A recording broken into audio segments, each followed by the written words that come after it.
Assalamualaikum warahmatullahi wabarakatuh.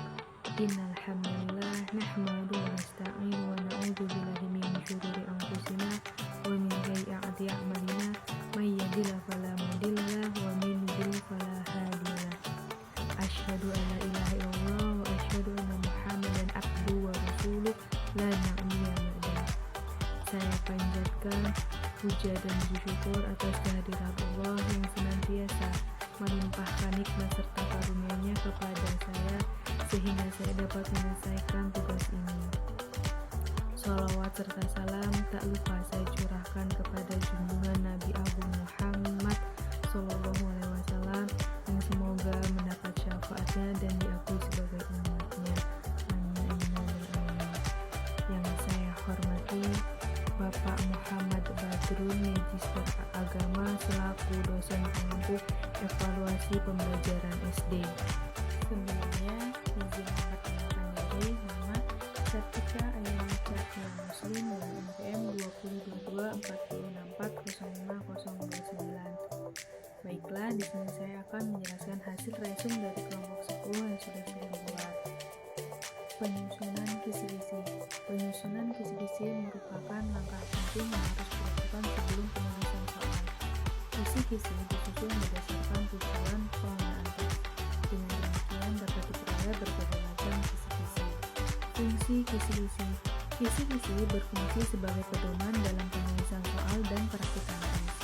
Dengan adanya panduan ini, penulis soal dapat menghasilkan soal-soal yang sesuai dengan tujuan tes dan praktikan tes dapat menyusun perangkat tes dengan mudah.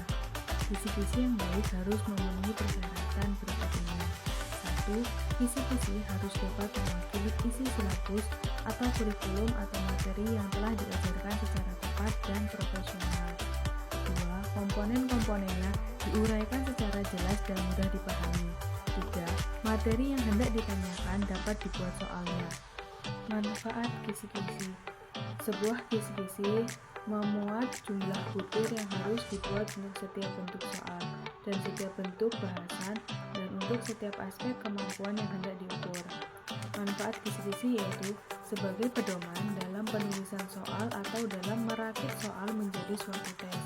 Manfaat lain dari kisi-kisi ialah untuk menjamin sampel soal yang baik, dalam arti mencakup semua pokok bahasan serta profesional. Tujuan kisi-kisi. Tujuan menyusun kisi-kisi adalah untuk menentukan ruang lingkup dan sebagai petunjuk dalam menulis soal.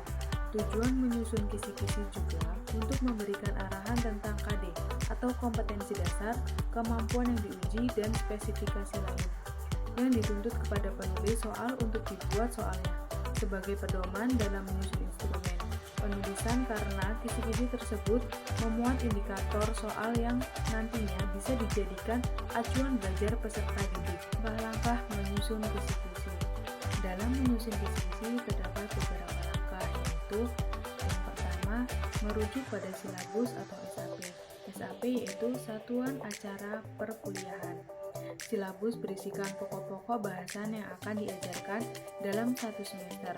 Silabus diperlukan pada waktu membuat kisi-kisi soal agar soal yang dibuat mewakili semua pokok bahasan yang ada, sehingga pada akhirnya dapat dilihat apakah tujuan pembelajaran tercapai atau tidak. Kedua, menyusun kisi-kisi. Menyusun kisi-kisi merupakan langkah awal yang harus dilakukan setiap kali menyusun tes dan menulis soal. Dengan adanya kisi-kisi, penyusunan soal dapat menghasilkan tes yang relatif sama. 3. Menyusun soal. Beberapa butir pernyataan yang merupakan bagian pokok dalam pedoman umum penulisan butir soal tes pilihan ganda adalah sebagai berikut. A. Butir soal harus sesuai dengan indikator. B. Pokok soal dan pilihan jawaban harus dirumuskan secara jelas, singkat, padat, dan tegas, sehingga perumusan tersebut hanya mencakup pernyataan yang diperlukan saja. C. Pokok soal jangan memberi petunjuk ke arah jawaban yang benar. D. Pokok soal dan pilihan jawaban tidak mengandung pernyataan yang bersifat negatif ganda. E. Pilihan jawaban yang merupakan kunci jawaban harus menunjukkan kebenaran mutlak dan terbaik. Kisi-kisi pilihan ganda. Baiklah, di sini saya sudah menampilkan contoh dalam membuat spesifikasi terdapat PP, yaitu tujuan pembelajaran, materi, indikator, level kognitif, dan nomor soal. Jadi dalam kisi-kisi ini dapat mempermudah kita dalam membuat soal. Selain mempermudah membuat soal, kisi-kisi juga bisa memberikan arahan tentang kompetensi dasar, kemampuan peserta didik, dan spesifikasi lainnya. Baiklah, mungkin cukup sekian hasil resume yang dapat saya sampaikan. Apabila ada salah kata, salah pengucapan, atau ada kesalahan dalam pembuatan resume yang saya buat ini, kesalahan tersebut datangnya dari saya dan saya mohon maaf. Dan apabila ada kebenaran, datangnya dari Allah Subhanahu wa Ta'ala. Semoga apa yang saya sampaikan bermanfaat. Saya ucapkan terima kasih. Billahi fisabilil haq wastabiqul khairat. Wassalamualaikum warahmatullahi wabarakatuh.